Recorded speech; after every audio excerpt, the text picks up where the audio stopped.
Please kindly click on the red subscribe button below this video and subscribe to our YouTube channel. Thanks, God bless you as you do this. Gòní ó kúrò nínú àwọn tí wọ́n máa ń sọ̀rọ̀ tí ò kì í rí bẹ́ẹ̀. Sàsóyè ẹ ò lè káyé máìkì tẹ́ ti dìbò báyìí tẹ́ ti sọ̀rọ̀ o. Ẹ lè káyé àfíìsọwọ́ ẹ lè káyé máìkì tẹ́ ti dìbò tẹ́ ti sọ̀rọ̀. Ọ̀tẹ̀ ẹ lè káyé MC tẹ́ ti ṣe. Ẹ mọ iye àwọn tó máa ń sọ̀rọ̀ tó máa láwọn fẹ́ fi ìkọ́lẹ̀. Àdìyẹ náà ti àníṣe kí ni ànírí kankan àwọn èèyàn dẹ̀ ti fi ti gbọ́ àti máa fi bẹ́ẹ̀ rò mọ́lẹ̀ kò ní yàtọ̀ sí wọn. Wọ́n ti gbọ́ 400 ìyá ti kọ́ ọkọ̀ wa ti kọ́ bẹ́ẹ̀ kò ní yàtọ̀ sí irú àwọn èèyàn bẹ́ẹ̀ ẹ bá padà ọkọ̀ lẹ́ẹ̀kan sí. Nígbà tí wọ́n gbé Honorable Adija ìwọ́n tó bá bímọ obìnrin tó fẹ́ mọ̀ sórí ní dáadáa ìwọ́n náà pàtẹ́wọ́. Honorable Adija tó bọ̀ yìí kò sí nǹkan tí wọ́n ṣe tó o bá pè lókù tó o bá pè é àdébẹ̀.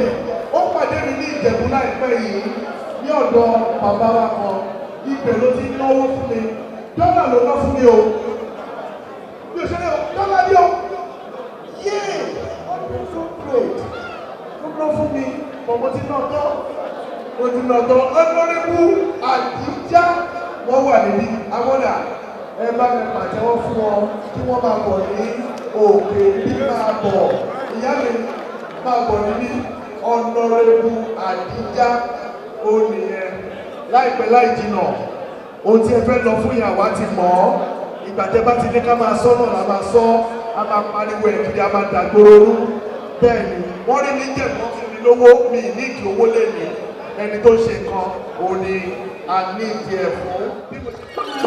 Honorable Adija ẹ ṣe mọ̀ ní agbára ọlọ́ọ̀bà níjọ́ òní dé báyìí àníyànwó ní mọ̀ọ́ṣì ọlá gbogbo àwọn tẹ́ ti ṣe fún ọlá wọn ẹlẹ́dàá wọn á túbọ̀ máa ṣàdúrà fún yín ipò gíga tí ẹ tún lé yẹn ọ̀rọ̀ àdìgẹ́ débẹ̀ bẹ́ẹ̀ ni ẹjọ́ ìtìmọ̀ tí a ṣe bí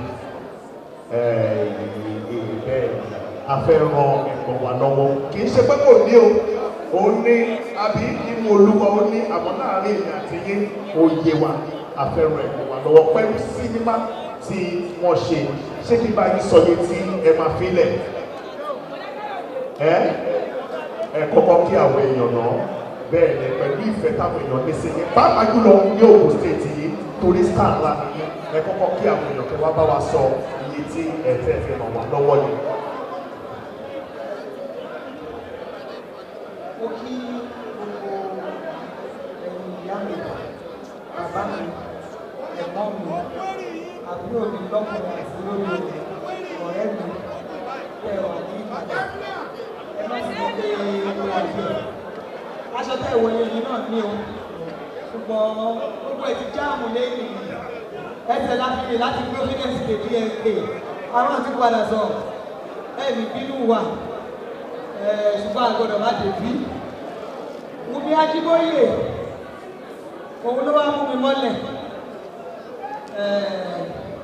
ìgbàdàn tí wọ́n náà bá gbogbo ẹ̀jẹ̀ ọba tí lọ́mọ mi kan ló fẹ́ kọ níbi sọ̀rọ̀ pé Àdìjá ní mo tún pàṣẹ oyè ìwẹ̀ ìyẹn ló fi fà tó jẹ́ pé tá a bá fún gbogbo ẹ̀kọ́ àgbọ̀dọ̀ láti bí.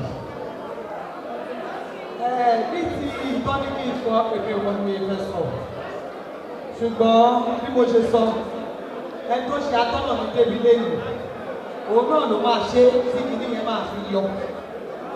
Mi ì ní lè sọ lóòótọ́ mi ò sí ìjọba mọ́ ìwé bí o pa ní òun gbogbo ọba tí bá máa mú lẹ̀ ṣùgbọ́n àwa àgbà máa sọ́kì tó kù òbí ṣùgbọ́n kò ṣe kan tí máa sọ sínú gbogbo ṣé ẹ̀rí aláwọ̀ èyí alákòóbá wà ìṣọ́mà kò bá yàn wọ́n fẹ́ kí ìta western lotto pẹ̀lú ìta western lotto nígbà kan ní kí ni kóòdù tí mo fẹ́ mo dálé kọ́lá 2017 òun ni kóòdù tí mo fẹ́ ṣùgbọ́n yìí ti jẹun.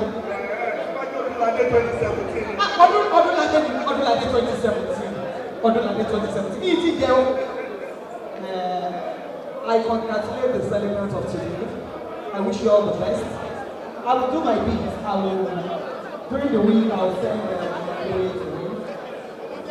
ní agbára Ọlọ́run iṣẹ́ wa ò ní kí iṣẹ́ wa lọ́wọ́ Ọlọ́run ti ń gbé ga wálé ìrìnàjò gbogbo ibi tó kù sí gbogbo àwọn ènìyàn tó yẹ sí ìbọn ọ̀sán ní agbára Ọlọ́run á ràn ìjọba lọ́wọ́ láti lè dá yín lóhùn àti láti ràn yín lọ́wọ́. I love this industry so much. It gives me so much joy and opportunity. By the grace of God, we all celebrate and we continue to celebrate together. Thank you very much. Thank you so much, Honorable Adija. Bẹ́ẹ̀ni, kò sí wàhálà, ó yé mi. Ṣé rí gbogbo àwọn tí wọ́n ń pè gòkè yìí? Mi ò lè sọ bí ó ṣe ń tẹ́ mi lọ́rùn tó. Bẹ́ẹ̀ni, ẹni pépà ló ń kọ́ àkọ̀tẹ̀ mi. Nígbà tí mi lówó, ẹ ṣàánú mi ni. Ọlọ́run ràn mí lọ́wọ́. Ẹ bá wò sàlẹ̀ kan mi lè lọ wà bẹ́ẹ̀. Ẹ pẹ̀lẹ́ Honorable. Ẹ ṣé gan. Ó bá Dike, God bless you. Mo sọ fún yín pé àwọn tí a pè gòkè yìí, Honorable Adija dùn fún mi nínú pé mo mọ̀ wọ́n dáadáa. Mo mọ̀ wọ́n dáadáa. Bó ṣe sọ pé òun ò fẹ́ sọ bí yẹn, ká ló sọ bí nǹkan mi àṣẹlẹ̀. Nítorí olóṣèlú kò sọ̀rọ̀ owó jáde. Lọ́ọ̀ṣì tí mo ti pàdé wọn gbẹ̀yìn, wọn ò sọ̀rọ̀ jáde bẹ́ẹ̀. Àmọ́ àwọn tó lè jẹ́ ìsìnwá mi. Owó tí wọ́n fi lẹ̀ níbẹ̀ 250k ni ọmọdé nìyẹn. Ọmọdé nìyẹn àgbàlagbà lẹni tó ṣe nǹkan yìí. 250 lọ fílẹ̀ fọmọdé. Ẹ̀mí ẹ̀ ṣe 50. Mo mọ̀ pé Honorable Adija, Honorable Adija, ṣé ìrántí ni? Tọ́jọ́ sí jẹ́ fún 250k, àgbàlagbà lélẹ̀ ṣe 50 years ni. Fún mi, máa bọ̀. Tó bá di àárín ọ̀sẹ̀ yìí, máa bí ẹlẹ́rìí nǹkan tí Honorable Adija fún ẹ. Tó bá di less than 250,000, dá padà fún wọn. Ní ìṣeré, dá padà mọ́ dáadáa. Okay? No problem. Now, máa pe ọ̀gá mi, bàbá wa, Wàsíù Fọlárin Olúayé. Wàsíù Fọlárin Olúayé, ẹgbẹ́ bá mi fún wọn ní àtẹ́wọ́. Ọ̀gá mi Wàsíù Fọlárin Olúayé, ẹ bá mi fún wọn ní àtẹ́wọ́ o. Bí ọ̀gá bá ṣe pọ̀ níbí, bẹ́ẹ̀ ni mo recognize bọ̀dá mi, bọ̀dá Sunday, Brother Sunday, ẹ rọra sà, ẹ kú tó kò fẹ́ sà, bẹ́ẹ̀ ni. Ọ̀gá mi dà, díje, ó tó ti torí ẹ̀wà kíre, ó jẹ́ tá orúkọ ẹ̀, bẹ́ẹ̀ ni. Ọ̀gá mi Wàsíù Fọlárin Olúayé.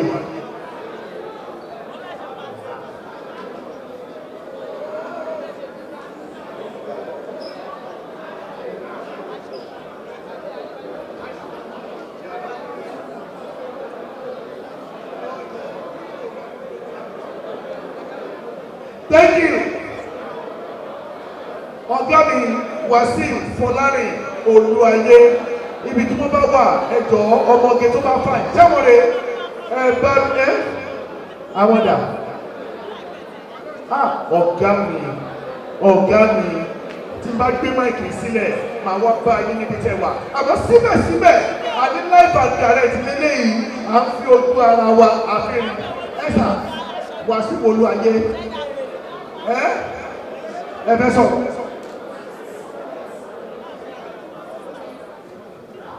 Thank you.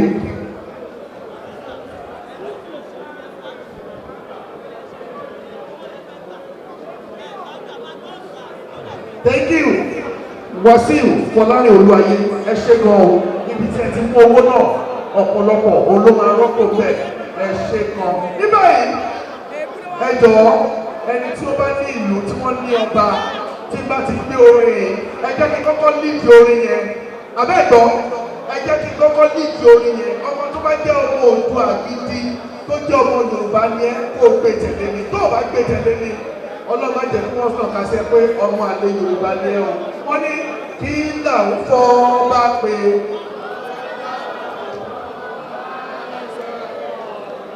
Kí là ń fọ́ bá pé. Ọba láṣẹ ọba tó dádé ògbó ọba o. Orin ni pé bí a ṣe ń kọ orin yẹn ó ní màá pe kábíyèsí ìṣèlú tí ìlú ìṣèlú gbogbo orin tí wọ́n kọ yìí pátápátá kábíyèsí ló wà fún. ọba o ọba aláṣẹ ọba ẹ bá mi pè kábíyèsí ọba o ọba aláṣẹ ẹ wo afẹ́rí kábíyèsí ní orí stéèjì a fi tọ̀wọ̀tọ̀wọ̀ a fi pè kábíyèsí ọba ìṣèlú ìṣèlú kí kábíyèsí àti àwọn ọ̀tọ̀kùlú tí wọ́n bá kábíyèsí wá kí wọ́n máa bọ̀ ní orí stéèjì yìí. bẹ́ẹ̀ ni kábíyèsí o àníwọ̀ tó o bá ní ọba nílùú ẹ̀ bá mi ṣe kábíyèsí let's go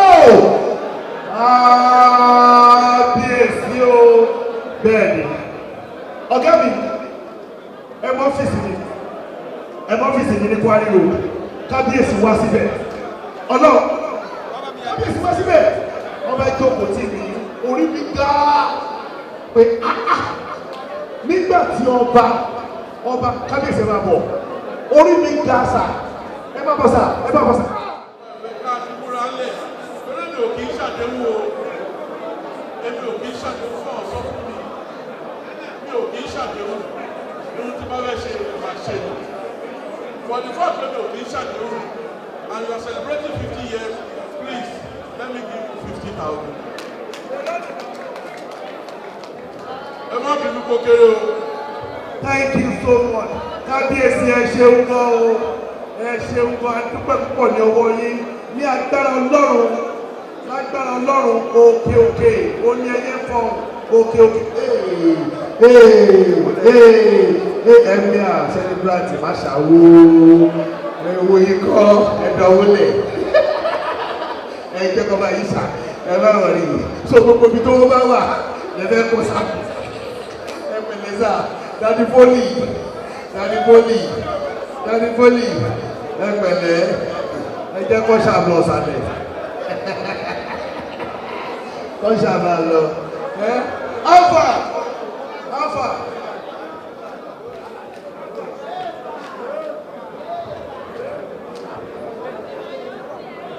Thank you. Ọ̀gá mi, ẹ kú oríire. Ẹ mọ̀ ní sì tí mo fi kí kú oríire. Mo ti ṣe MC dáadáa o. Mo ti ṣe MC rí tó jẹ́ pé gbogbo owó tí a padà rí pátápátá. Gbogbo owó tí mo pè pẹ̀lú máìkì ó jẹ́ 2.1 billion naira. Ìgbà rí 45,000 lórí. Àjẹ̀rí ni láti bẹ̀rẹ̀ 2.1 fún àmì lèmi fún àmì ìtúbẹ̀ rò kọ́ ọmọ nípa ọlọ́run máa ṣe bàbá ta. Èní wọ́n fi 50,000 lẹ̀. Èní ẹlòmí promise 100,000 ó gbé lẹ̀. 400,000 cash ni wọ́n gbé lẹ̀. Níbí ó ní mo ti fẹ́ pé Usman Afọláyan ọ̀gá mi Usman Afọláyan gbogbo àwọn tí a pè wá bí olórí rẹ̀ ní gbogbo wọ́n ṣàdéhùn wọn kò ṣẹ lójú ẹsẹ̀ ẹ kú oríire o. Ọ̀gá mi Usman Afọláyan ẹ jẹ́ bá mi fún wọn ní àtẹ̀wọ́ bí wọ́n ṣe ń bọ̀. Thank you so much for watching our videos. And importantly, you need to subscribe because we drop videos almost every day. Any events going on in Nigeria, Gboah TV is always the first to get there. So you just need to subscribe unless you'll be missing out. And how to subscribe? There's a circle here written Gboah TV. Click on it, you see a subscribe button. Click on the subscribe button. That's all. And if any event just take place or you heard something, just go on YouTube, search for Gboah TV. You see the. And if you have a big show coming up, any event, you can call us.